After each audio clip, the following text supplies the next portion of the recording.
Haryana Chief Minister Om Prakash Chautala, who created a furore over his comments of lowering the marriage age for women, is again speaking to the media. Let's listen in.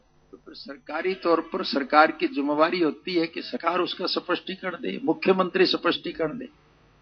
दो अधिकारियों के द्वारा स्पष्टीकरण दिलाया गया और उन अधिकारियों ने स्पष्टीकरण नहीं दिया बल्कि एक अनर्गल और मिथ्या झूठ बोलने का काम किया। आंकड़े को तो कोई नहीं जुटला सकता ना। हरियाणा का मुख्यमंत्री निरंतर एक राग अलापता रहा है। आप सुनते आए हैं, बाहर भी कहता है और विधानसभा के अंदर भी कहता है कि अगर 1 इंच भूमि भी सरकार के द्वारा अधिग्रहण करके किसी बिल्डर्स को दी गई साबित कर दे तो मैं राजनीति छोड़ दूंगा। ये कहा है कि नहीं मुख्यमंत्री ने बार बार। अब तो सुप्रीम कोर्ट ने भी फैसला दे दिया और मुख्यमंत्री के अपने गृह जिले में दे दिया कि 2 सेक्टरों की 230 एकड़ जमीन जो थी सरकार ने अधिग्रहण करके बड़े बिल्डर्स को दे दी। इसके अलावा भी आपकी जानकारी में है कि जब हमारी सरकार थी, हमने मानेसर औद्योगिक इकाई में जो कर्मचारी और मजदूर बसते हैं उनकी आवास के लिए 900 कुछ एकड़ जमीन अधिग्रहण करने का निर्णय लिया था, नोटिफिकेशन जारी किए थे 912 एकड़ जमीन का। और उस वक्त ये जो लोग आज सत्ता में बैठे हुए विपक्ष में थे, इन्होंने विरोध किया। हमने बड़ा खुल करके कहा कि हम तो कर्मचारियों के आवास के लिए कर रहे हैं, उनके आवास की व्यवस्था होनी चाहिए। और उसके लिए जब हमारी सरकार चली गई तो इस सरकार ने उसी जमीन को किस गलत तरीके से अधिग्रहण करके बड़े बड़े बिल्डर्स को दे दी। उनको बेचारों को तो मिली नहीं। ये तो आपके सामने की बात है। और फिर भी सरकार कहती है हमने कहीं ऐसा किसी के साथ नहीं किया। सोनीपत के 2 सेक्टरों में 59 और 60 सेक्टर में हमारी सरकार के वक्त में उसी प्रकार से इनकी सरकार ने भी उनके आवास के लिए जमीन अधिग्रहण करने का नोटिस दिया और फिर उन गरीब कर्मचारियों के आवास की बजाय उस जमीन को फिर बड़े बड़े बिल्डर्स को बेचने का काम किया। इस प्रकार के कितने ही ऐसे किस्से हैं जो आज लिखित रूप में है। सरकारी आंकड़ों को तो कोई नहीं जुटला सकता, वो तो स्पष्ट रूप में आए। इसी प्रकार से पिंजौर का मामला आप सबके सामने है। इस प्रकार से पिंजौर के अंदर जो है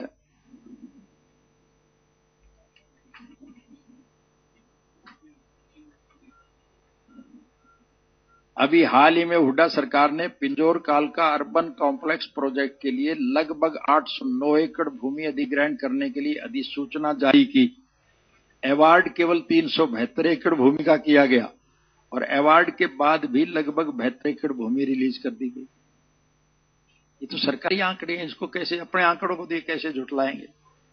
समूचे तौर पर 809 एकड़ भूमि में से सरकार ने 509 एकड़ भूमि रिलीज कर दी।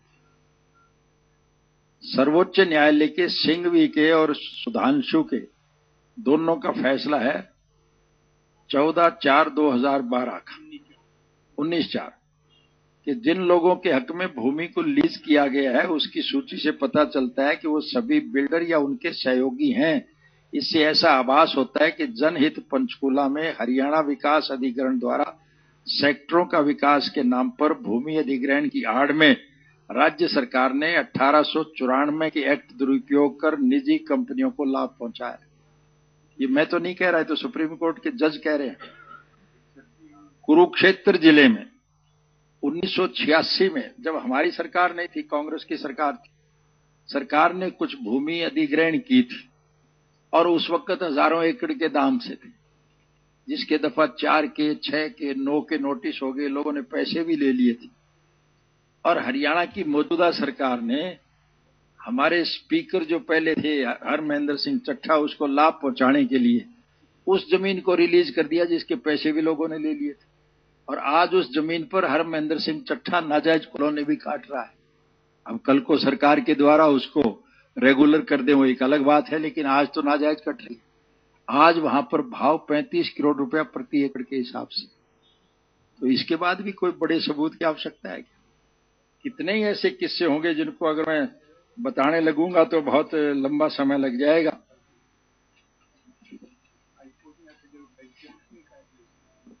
हाई कोर्ट में जो उन्होंने एफिडेविट फाइल किया है उसमें भी ये कहा है कि अधिग्रहण के लिए धारा 4 का नोटिस दिया गया है। धारा 4 और 6 के बीच लगभग 2697 एकड़ भूमि छोड़ दी गई। धारा 6 और अवार्ड घोषित होने के बीच में लगभग 498 एकड़ भूमि जारी की गई।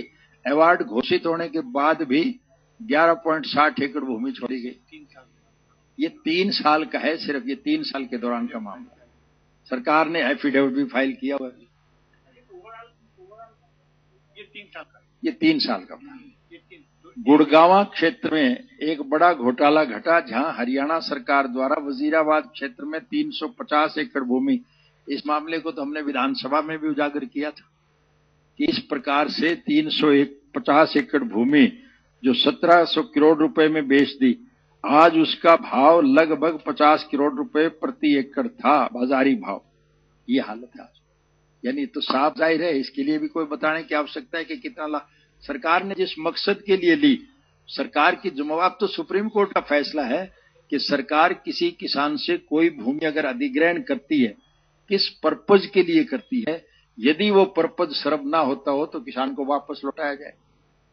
अब सरकार ने उससे बचने के लिए भी पिछले बजट अधिवेशन में, ये तो आपके सामने की बात है, पिछले बजट अधिवेशन में योजनाबद्ध तरीके से समूचे विपक्ष को सदन से निष्कासित कर दिया।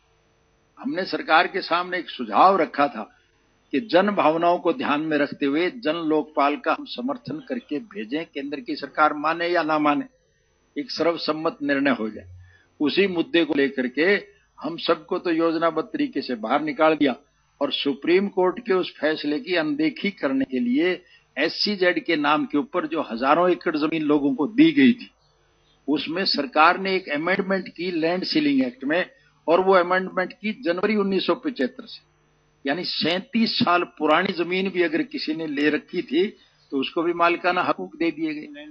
कहां तो SEZ के नाम के ऊपर जब जमीन दी गई थी तब आश्वस्त लोगों को ये किया गया था कि इससे लगभग 20 लाख युवकों को रोजगार मिलेगा और सरकार के खजाने में हजारों करोड़ रुपए आएगा। अब वहां एक ईंट आज तक नहीं लग पाई है और अब उनको मालिकाना हकूक दे दिए और लैंडलॉर्ड उन लैंडलॉर्ड को वापस देने के बजाय उनको मालिक बना दिया है। इस देश में 2 किस्म के कानून हैं। हम जो पुश्तैनी जमीनों के मालिक हैं, जिनके बाप दादा खेत से जुड़े हुए, हम खेती करते आए हैं, हम 18 एकड़ से फालतू जमीन नहीं रख सकते। ये समूचे देश में कानून। लेकिन रिलायंस कंपनी जैसे लोग जिनका खेती से कोई वास्ता ही नहीं, वो हजारों एकड़ जमीन जो है वो उसके मालिकाना हकूक मिल सकते हो। और इसी से सबर नहीं किया गया, बल्कि इस सरकार ने जो मास्टर प्लान चेंज किया है वो 2031 तक का कर दिया।